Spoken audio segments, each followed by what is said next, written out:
Well, this is all part of living in the tropics.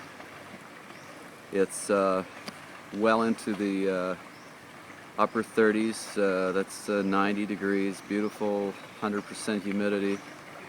And it's raining, but we're still swimming in the pool, having a great time. It doesn't deter us whatsoever. Swimming in the rain. Yay! Swimming in the rain.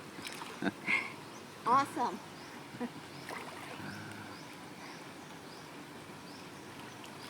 When the rain bounces up on the water, it looks like little stars. A little massage on your back and swimming. It's just beautiful.